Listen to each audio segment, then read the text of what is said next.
And you are good. First, I want to add my voice to that of Nancy Pelosi and just say thank you, George Floyd, for dying. It was very nice of you for dying.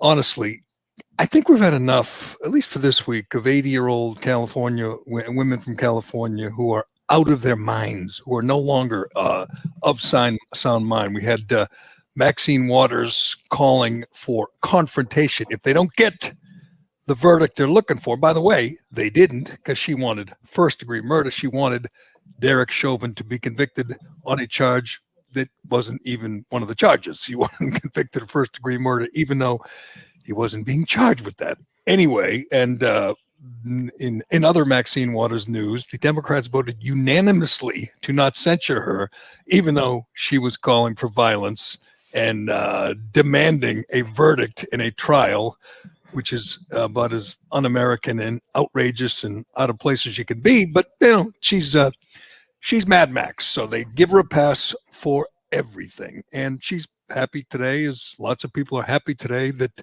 justice was served, that Derek Chauvin was convicted on all counts and convicted quickly. But I do feel like there's a little bit of disappointment in the mob, because, let's be honest. What do you do with all those bricks and soup cans and Molotov cocktails? Do they keep? Can you put them in the basement or in the shelf until next time, until there's another chance to throw a brick at a cop? What do you do with all that stuff? What do you do with your plans? I assume you go out, you celebrate, as you should. I don't blame anybody for feeling like justice was served, because it was. We'll get to the count. We'll get to how this all played out. I just wonder if now, it probably won't happen, but what if now they do interview the jurors? Jurors are free to speak after they're let go, and they're not in any danger. Their houses, their neighborhoods, their families are all safe, because this is the verdict the mob was looking for. But what if they say, I had some questions about that third-degree murder charge, but I didn't want to take any chances. That will be something. If that comes out, if someone admits that they were affected, that they were intimidated by not just Maxine Waters, but Joe Biden, or not just Joe Biden, but the media, by everybody, by the New York Times. There were people threatening indirectly and directly to dox the jurors. And I said this yesterday when I predicted he'd be convicted on 2 counts of the 3, and maybe a hung jury on the 3rd, because the 3rd one didn't really apply. And we can get to that. We can get to that third-degree murder, which the judge didn't even want to charge him with, but was forced by the courts to reinstate the third-degree murder charge, which I didn't think it'd be that simple to just convict him on all 3. I thought and who cares? He'd get the first 2. He'd get 20 years. He'd do the hardest time anyone's ever done. I think most everyone would have been pretty content to see him get convicted on 2 of the 3 and get a long sentence. But we'll get to that. I just wonder if, and the judge even says grounds for appeal, if we found out the jury was indeed intimidated, that they were indeed afraid. And again, I would not blame them. Did you need Maxine Waters to say what she did to be afraid? Because I don't think I would have needed that. It's a good question. You're right. You're right. She made it.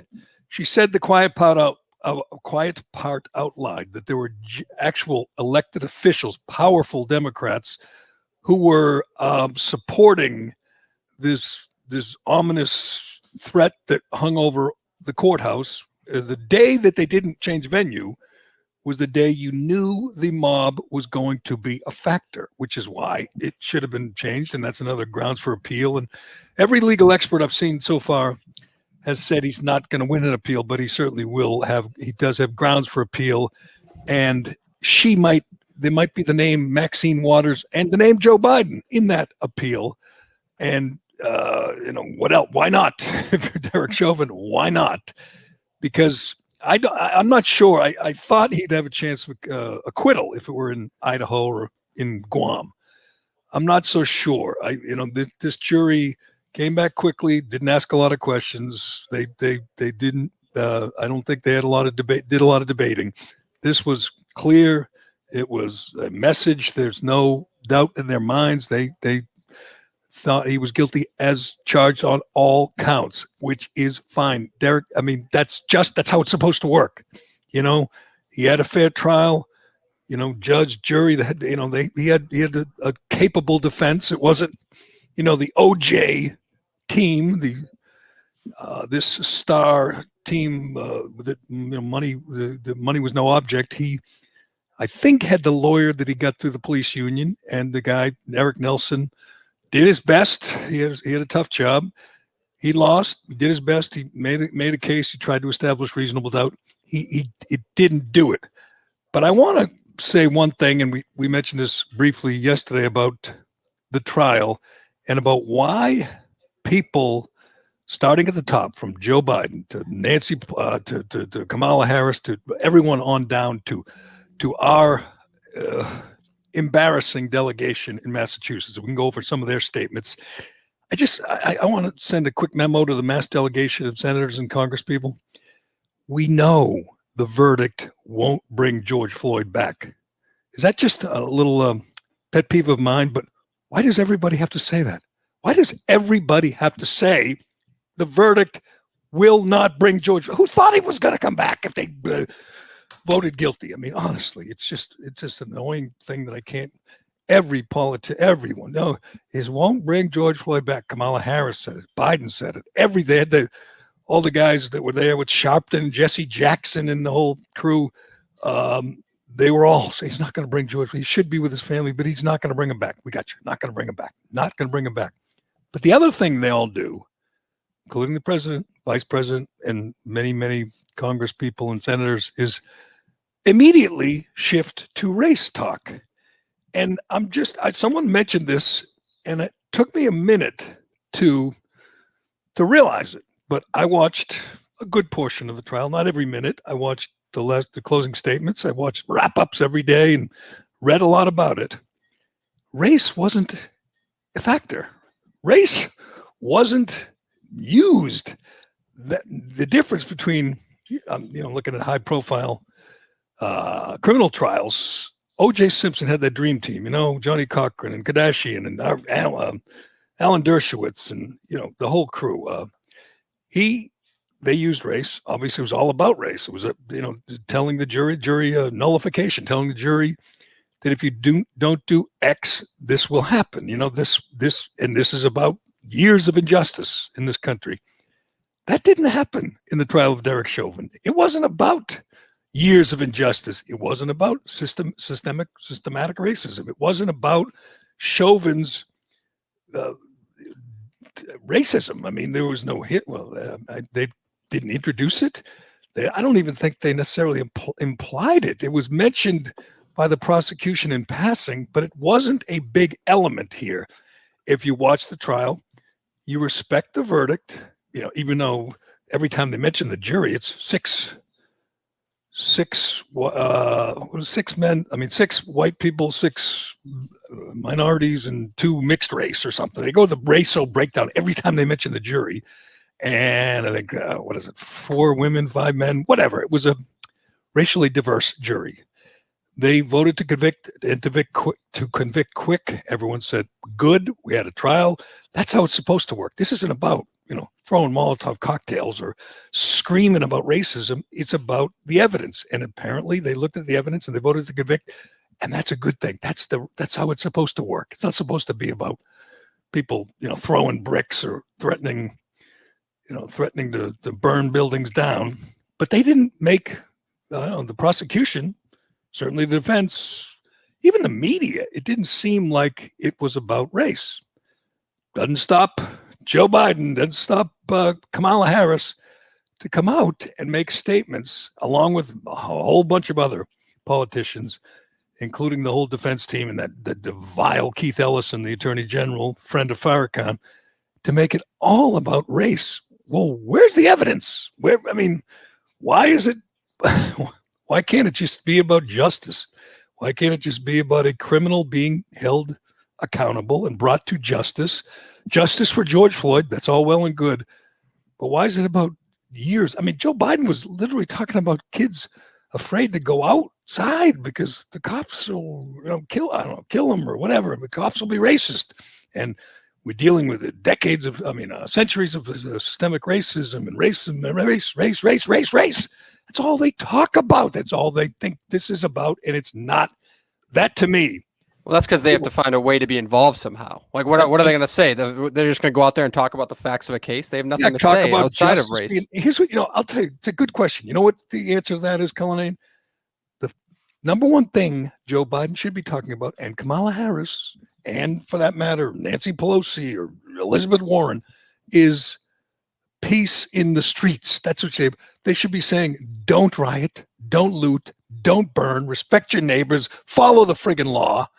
That would be real leadership for Joe Biden to stand up there and say, listen to me. He goes into this whole fake emotion. He leans over into the podium and let me tell you, George Floyd should be with his family. And I'm saying, how about this? Say everybody in Minnesota and Seattle and DC and everywhere, stop it. Remember he said that about people in Georgia who want to look at IDs before you vote? Stop it. Stop that, he said.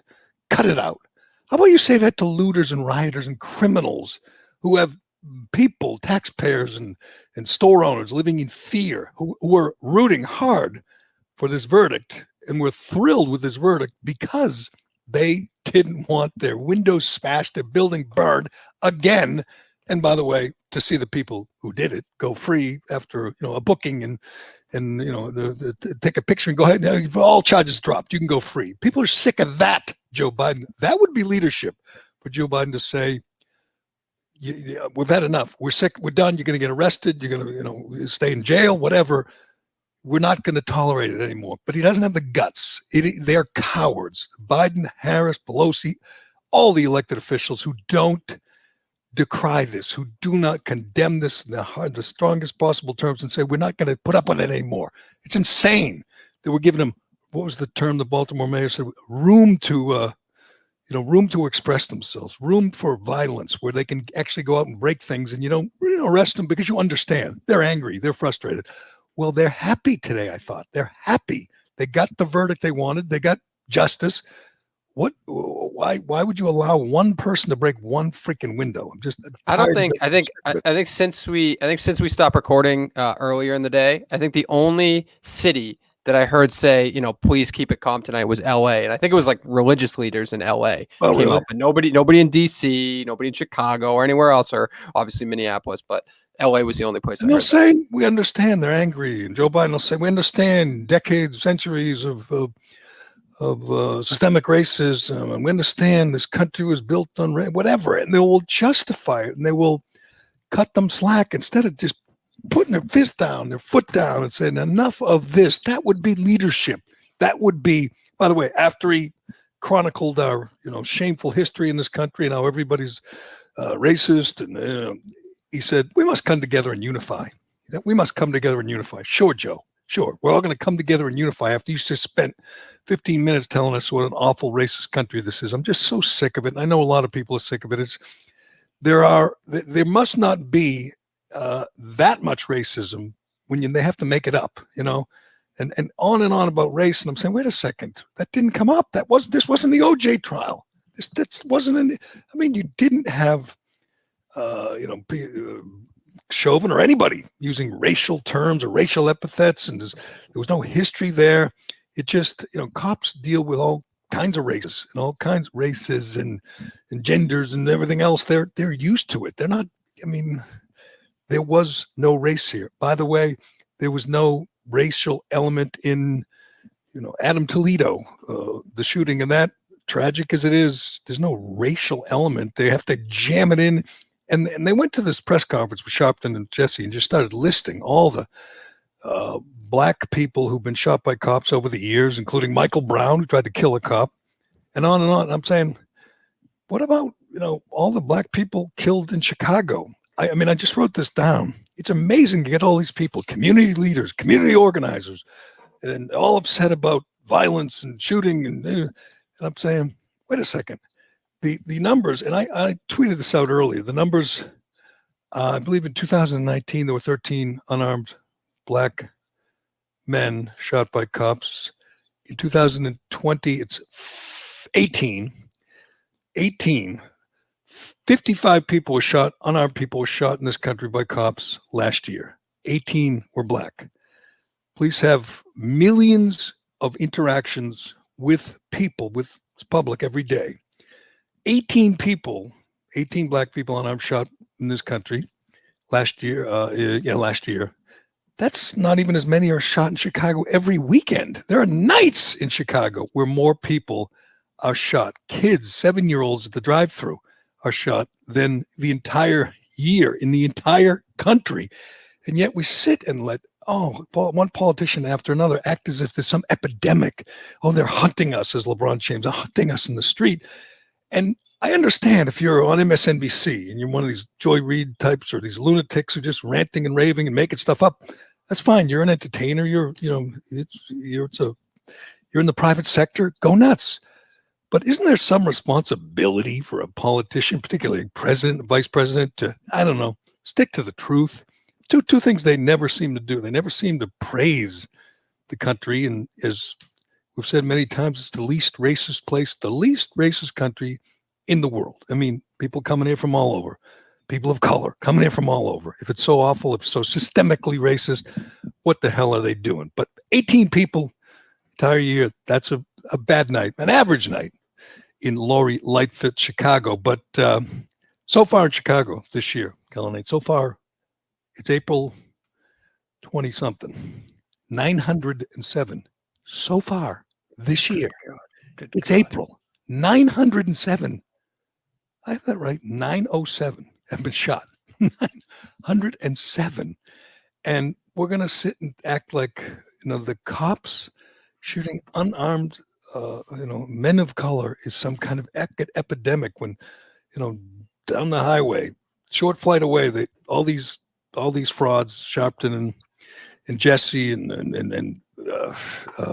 Maxine and the whole bunch could all go to Chicago and see, spend the weekend and see, a few dozen people, kids shot dead. And then they can tell us about, the epidemic of violence and the cops who are, for the most part, the ones on the front line fighting it. It just seems so wrong to demonize them, as a whole. And you'll hear it. Maybe not every you'll hear it when you hear these rallies. It's all I just watched a guy saying, all cops are murderers, all cops are bastards at a rally in Minneapolis. It's happening. It's going on right now. But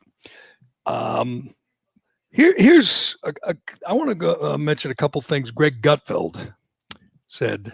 I know that'll surprise you. I want to refer to something Gutfeld said. But on the 5, they had a brief show with all the breaking news.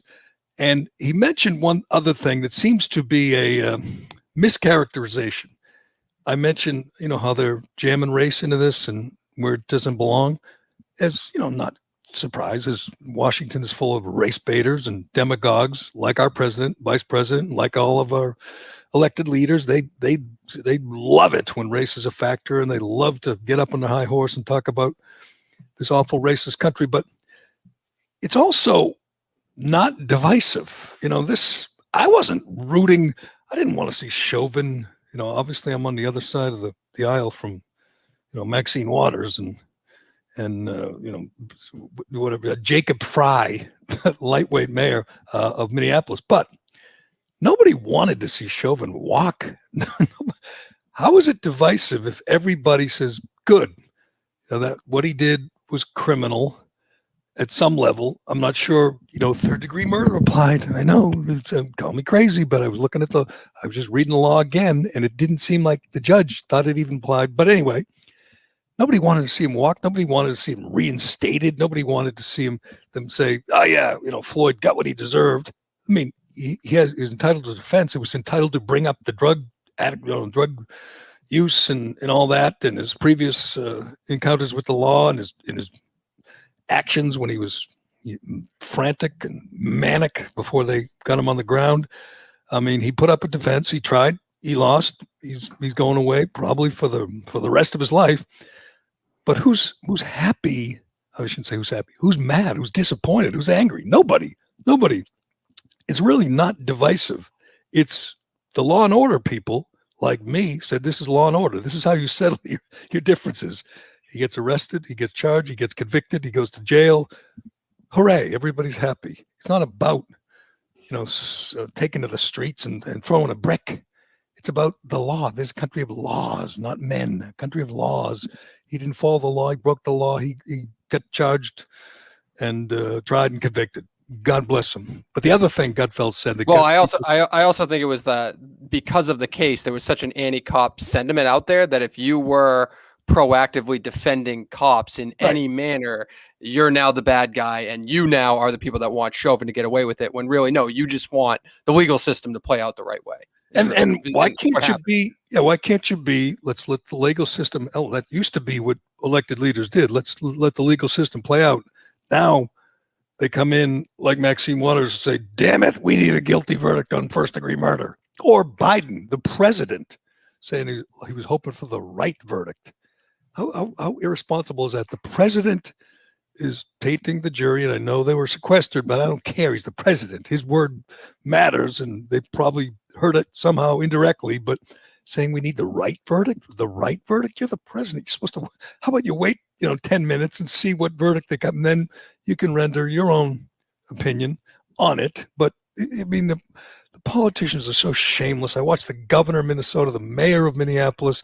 They're just despicable. They're on and on and on about racial injustice and systemic racism. And you're saying, that's not a case. We just put a white cop on trial for killing a black guy, and he got a jury of his peers, mixed race, and you got plenty of, got a good defense, got evidence, and he lost. He got convicted. Is that really the time to talk about systemic racism when you put a white cop away for 40 years, likely, for killing a black man? It doesn't seem like that's a good time to get up on your high horse, Reverend Al or Maxine Waters, and talk about systemic racism. But the other thing Gutfeld did, which got everybody going on, Cable News America, is he came out, and you can play it, but I'll set it up, and it was initial reaction. It just broke. The verdict, boom. They go to Dana Perino and Jesse Waters. They go to Gutfeld, and he says he's glad he was convicted on all counts, even though he doesn't think he was guilty of everything. And that set everybody off. Really selfish. I'm glad that he was found guilty on all charges. Yeah. Even if he might not be guilty of all charges. Oh my God. I am glad that he is guilty of all charges, because I want a verdict that keeps this country from going up in flames. Oh, my goodness. No. What do you mean? Look, Greg, listen. What do you mean? No, I'm at least being honest. My neighborhood was looted. I don't ever want to go through that again. We do not sacrifice individuals for the sake I'm saying he's guilty. I'm saying I'm glad about the verdict. See, he, again, said the quiet part out loud, because isn't that what many millions of people in the country were saying? As the trial went on, they presented evidence that may have presented reasonable doubt about some of the counts, or at least one of the counts. And, the cause of death was an issue, and the proper police protocol. So you're thinking maybe, again, on that third degree murder charge, maybe, they have a hung jury or an acquittal on that, convict on the other two. So he says, I'm glad he's guilty on all counts, even though he wasn't, the evidence didn't prove it. It's not, maybe it's not something you should say out loud on cable news, but as he says, he's being honest. He lives in the city. His neighborhood got trashed, got looted over the summer, and he's hoping that it doesn't happen again. And the chances of it happening again went way, way down as soon as the verdict came in. Now, do you know, and I followed the case pretty close. I'm just going to guess you don't know, Callahan, if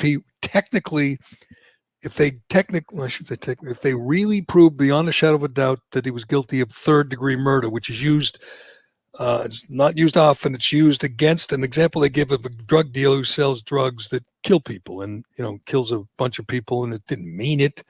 Third degree murder requires prosecutors to prove that someone caused the death of another by perpetrating an act eminently dangerous to others and evincing a depraved mind without regard for human life. I guess you could say that part. It says historically, Third-degree murder has been used to prosecute drug dealers who sold deadly products who weren't planning to kill specific individuals. So the judge initially said, nope, drop that out. The courts forced him to put it back in. So he didn't think it applied. It applied. The jury said it applied. They convicted him. Maybe Gutfeld doesn't think he's guilty of that, but shouldn't say he's glad. He doesn't care that he's convicted because it saves his neighborhood. Now, that's a cynical way to look at it, but is it really that different from 90% of the people in the streets the last few nights? They don't care about any technical definition of these charges and whether they apply. And legally, they just want him to go away.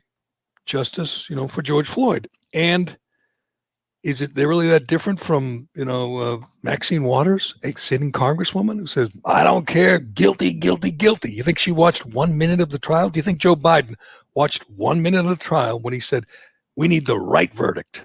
So if they convicted on 2 of the 3 and not the third, he'd get a lot of years. It wouldn't really change much, but there would be impetus for anger and maybe for rioting and protesting because they wanted it across the board. So if Gutfeld says maybe he wasn't guilty of that, but I'm glad he got convicted, I understand. I'm surprised, like Jeanine Pirro and everyone else, that he said it. What's the difference? What's the difference between that mentality and what we've been saying the past couple of days with like jurors? Like I was talking about that with my wife. Like I got 2 little kids. Like if I were a juror on this, you're damn right I'd convict them. Like whether I thought it or not, I'd be scared shitless.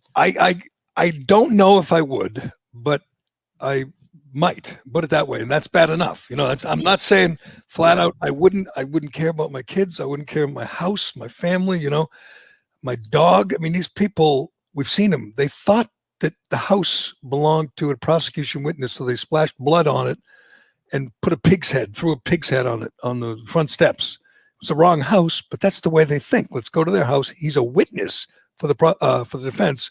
Let's vandalize the house. So there's no underestimating what these animals, these Antifa scum, will do when they find you, when they get you. So if these people indeed voted to acquit, and I think there was very little chance they were going to vote to acquit. We just thought there'd be one guy, maybe one holdout, and be a hung jury for one count. It'd just be something. Just anything to give an excuse for anarchy. And that would, right. If they convicted him on everything and he gets 99 years, it'd be like, should have got 100. Let's go, trash GameStop. There's people like that. They're out there. And Gutfeld lived with them because they trashed his neighborhood and he doesn't want it to happen again. Again, I don't blame him. It's kind of a cynical way of thinking. Just convict him, leave me alone. But isn't that the way lots of people think? Isn't that the way lots of people, whether you watch the trial or not, said, I saw him put his knee on his neck. I know that Chauvin's a bad guy, and I want to see him do hard time.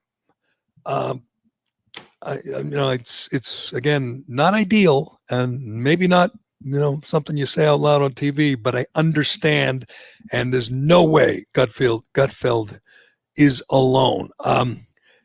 I heard, I think one of the legal analysts made a couple of great points. And you know what did him in? Everybody remembers 9 minutes and 29 seconds. If you're a lawyer and you don't have to get down in the weeds with legal definitions and this, and you're looking at jurors and half of them are half asleep and doodling and daydreaming, and you need to keep it simple. Like if the glove doesn't fit, you got to acquit. I mean, you need to keep it simple. 929 was pretty simple, and it was like an unbelievable, unturnable amount of time to think that the knee was on there. And there were pictures of the knee on the shoulder, but others appeared to be on the neck. It wasn't good. It wasn't good for Chauvin when you saw that picture, when you saw that video, and you thought how long it had to be there. And I heard an analyst, a lawyer, legal analyst, say two things. He never turned him over, like not once, like took the knee off and moved him, whatever, just moved, because it can't be good to keep your knee on there for 929. And he never did chest compressions or checked his pulse or anything. He just So if you take that 929 and then you throw in this this term disregard for human life, or what was the term for third degree? Evinced a depraved mind. You just go back to the 929. Could you hold your knee on a guy's neck for almost 10 minutes? Could you? Or would you eventually say, this isn't good. He's handcuffed. I got to let him up. I got to move him. I got to, make sure he's okay. He didn't do any of those things. So I think it was very easy to take all those words from all three charges, the culpable negligence and depraved mind, and say they all apply because of the 929. It was not a gift. It was, I guarantee, when they were in their meetings, the prosecution, they had 929 on the big board and they circled it and said, don't ever hesitate to mention 9 minutes and 29 seconds. Because hell, I mean, you could say, what takes that long? That's how long it takes me to run a mile, almost.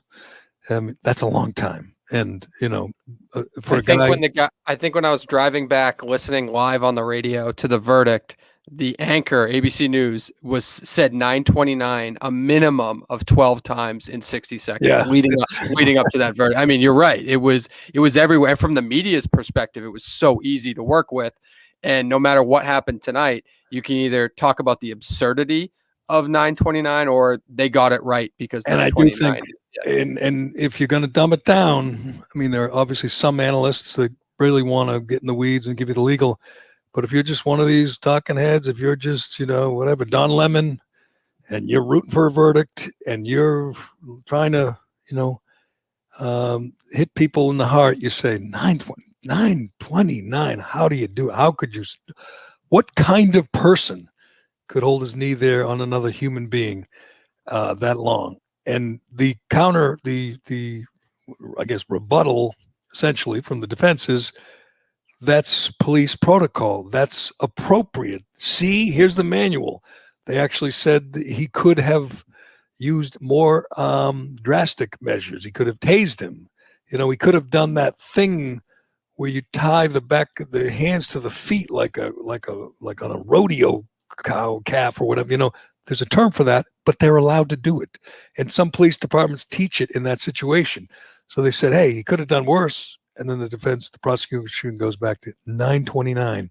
And that's not going to be good for the other cops who have to go on trial. This is real bad for them because the jury spent, 10 hours, which seemed like 10 minutes before coming back with this resounding verdict. But they were there, and I realized they all weren't holding down his neck or, hearing him take his last breath because he was closer, but they were all there. They were all being berated by the bystanders, including the MMA guy and the off-duty firewoman. They apparently had pretty convincing testimony in this case. The bystanders, that was pretty good stuff. It was weird that it was all allowed by the judge, asking the bystanders, "How did you feel when you watched this happen?" And they cried and they talked about their emotions, which seemed a little odd. But anyway, those people, are they all going to testify when the other three cops go to trial? I mean, this is not good for those guys. And I assume it'll be similar. There'll be everybody out there demanding justice, demanding a guilty verdict. Maybe Maxine will come back to Minnesota because it was, hey, let's be honest, she got her way. She got her way, and not one Democrat had the courage, the guts to vote to censure this awful woman who is 82 and completely insane. But anyway, she's happy, and so is everybody. But there'll be, obviously there'll be protests, and there are people who are up to no good, and lots of them are, dressed in all black with a hoodie on and a brick in their hand, and they're not going home to, watch Netflix tonight. They're today, tomorrow, this rest of the week, they're looking for trouble. And I don't think this obviously is the verdict they were looking for, but I don't think these are the kind of people who just say, okay, we're good. We'll go back to, I was going to maybe go bowling tonight, so we don't have to go riot. We'll go bowling instead. I don't see that. One other thing, did we want to play the Gutfeld with Ted Williams? Because this was bizarre. He Ted Williams is a legal analyst. He's been on for years. Not the Ted Williams. But in the middle of his report, he starts talking about Gutfeld being off his meds. And Gutfeld goes, what? And this is the middle of a live, report right after the verdict. And they didn't allow the two to go at it, but it was a pretty bizarre and memorable moment in cable news. Is he, is Gutfeld, what time does he record his show? He's got to react to all this stuff tonight, right? I don't know. It's not live, is it? Yeah. I think it is. They get a live. I don't know. I never know what's live, what's not. It's the trick photography. I'm sure some of it is live, but he will react to it. Hey, you got to, right? You got to. That's true. Yeah, you got to do it. People, all his fans are going, that guy, that was out of line. Again, I understand why everybody was jumping on Gutfeld, because you're not supposed to say that. But what he was saying is the same mentality, the same mindset that lots of people had. Don't, bother me with all the details on every charge and every detail, every legal term. Just put them away and save my neighborhood, And I think Gutfeld gets extremely passionate and angry when he thinks about this, because he watched, like he said, businesses in his neighborhood trashed, destroyed, and nobody paid a price. It still seems insane when you read, if you follow, some of these Twitter accounts and follow the Antifa scum, when they get arrested, get their mugshot, they're back on the street the next day, they get arrested again. And, if you wear a MAGA hat and you take a selfie outside the Capitol, you could go away for 10 years, but you burn a church in Portland, no big deal. But anyway, we've talked about that enough. One other quick item before we wrap this up, Callahan, because it's relevant and it's frightening. And some people care and some people don't, but this is genuinely scary. We talked about the paramedic in Salt Lake City who donated $10 to Kyle Rittenhouse, the vigilante teenager who shot 3 people, killed 2 in self-defense. Clearly, if you look at the video in the photographs in Kenosha, but he obviously, he's on the wrong team. He's not allowed to use social media. He's not allowed to use GoFundMe or any of the social media companies to help his defense. So they did, I don't know how they got people, they solicited donations, and that was leaked or hacked, that account of everyone who donated. A paramedic in Salt Lake gave him $10, so the media was pounding on his door, asking for answers. Why would you give to this guy? A Norfolk, Virginia police officer, I believe he's second in command in the Norfolk PD, was fired for donating $25 to Kyle Rittenhouse. Wrote a little note, said, we're with you, good luck, and gave him $25. And the paramedic didn't get fired. He got outed, and he got doxxed by the media, because, the media is just scum. But this guy lost his job, and he's going to fight it, I assume. But I don't get this. I need someone to explain to me why you can't donate to Kyle Rittenhouse. The vice president, Kamala Harris, before she was vice president, she led the effort to raise money for the rioters in Minnesota who looted 1,000 businesses and burned a police station to the ground. Our vice president asked people to donate. I believe 13 people in Joe Biden's campaign donated. Hell, who are the Barstool guys? I know we talked about this back when, Callahan, but the big fight between some people at Barstool, I guess Portnoy and his, was that our friend Ellie Schnitt? She was but big. There were others. What's his name? KFC wrote a whole thing about how he's changed his mind about Colin Kaepernick has seen the light. But Ellie Schnitt did a thing where they raised money for the bail fund for these criminals, and they don't know. I don't want them to lose their jobs. It doesn't seem illegal.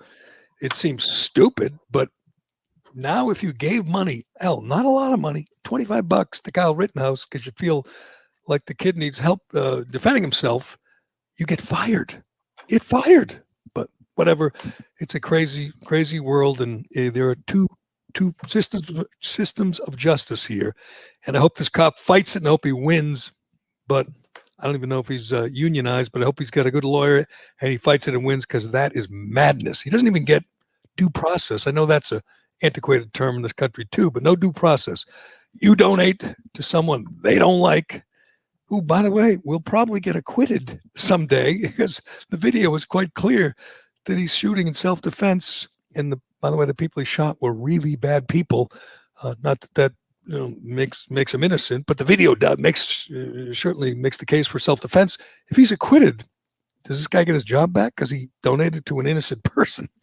It's just bizarre. We'll keep track of that. He's not the last one. They get the whole list. The media's got the whole list of donators to Kyle Rittenhouse. They will be doxing them all, and hopefully they won't all lose their jobs. But that is a story that's not going away. Kind of like this one. As you saw, the DA, the Attorney General in Minnesota, the lovely Keith Ellison, a follower of Farrakhan and a supporter of Antifa, is the Attorney General.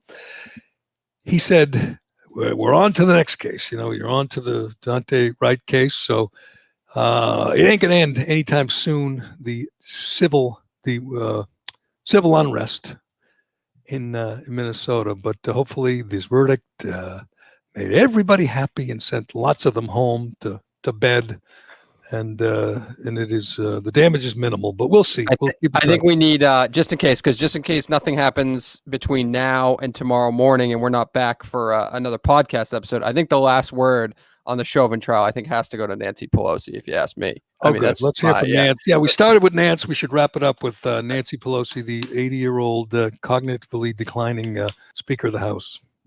Thank you, George Floyd, for sacrificing your life for justice, for being there to call out to your mom. How heartbreaking was that? Call out for your mom. I can't breathe. But because of you, and because of thousands, millions of people around the world who came out for justice, your name will always be synonymous with justice. And now we have. There's the last word on this one. And maybe even some of the tweets of, we talk a lot about, sports not getting involved in politics. I don't know if you've gotten a chance to look at the comments of the Raiders Twitter handle. No, shoot. I was going to read the comments too. There we go. My God. I can breathe. Yes. I saw the statements from the NFL and NBA, and they hit all the talking points. They're kind of like Joe and Kamala talking about, the bigger meaning of all this, instead of just saying, good, the guy stay in court, had a fair trial, got convicted. He's appealing, I'm sure, based on the comments, using the comments that Maxine Waters and Joe Biden made, using the fact that they didn't change a venue. And I just wonder, again, if a juror comes out or two jurors come out and say, we were scared to death. You're not going to blame them. I mean, I wouldn't blame them one bit. I might do the same thing. But, man, that will be a sad day in America if the jurors say, we didn't even listen to the evidence. We were just scared that these nuts were going to burn our house down. So that won't be good. But, hey, maybe it won't happen. Maybe, it doesn't suit the narrative, so they'll leave the folks, leave them all alone and let them go about their lives. They had a tough job, man. That was not an easy job. And they got it done, and got it done quickly, so we should thank them. But thank everybody. Thank to DCU and Alec Paving and Shake Concrete and Pluto TV and everybody else. Thanks for everybody for watching on YouTube. Callahan, I didn't even read any comments. Did you mark any out for me? Nothing crazy, just the typical talking points. But everybody's pumped. We're back on live, so happy to do it. Happy to get the feedback, and we'll keep doing it, which is good. So, and now I'm going to start watching. People are messaging me about how badly the rating book was for WEI. Really? That's a shock. It's kind of a old story. Heard that one before, but just keeps sinking, man. Those are really grim numbers, but it's a shame. Why do bad things happen to good people, huh? Well, I'm sure we'll talk about that again, and maybe we'll talk about that on Thursday's show. We'll see. Yes, we'll get all the numbers and break them down, but no, we won't. We won't. They're bad. Just put it that way. They're bad. Congratulations to the other sports station for kicking the crap out of them again. But we will leave it there. Thanks to everybody for chiming in the comments. I'll read them all next time. But we had to do this. This was fresh. This was raw. This was immediate. We had to get to the reaction to the verdict, and we'll do it again. This will go on for a few days, but it's a good thing. It's a good thing for the system of justice. It's a good thing for the neighborhoods. It's a good thing for Minneapolis and Seattle and Boston too. hopefully everybody goes home and has a good night and doesn't feel the need to throw a brick. But that'll do it. This is the Callahan podcast. I'm Gerry Callahan, and we will talk to you again tomorrow.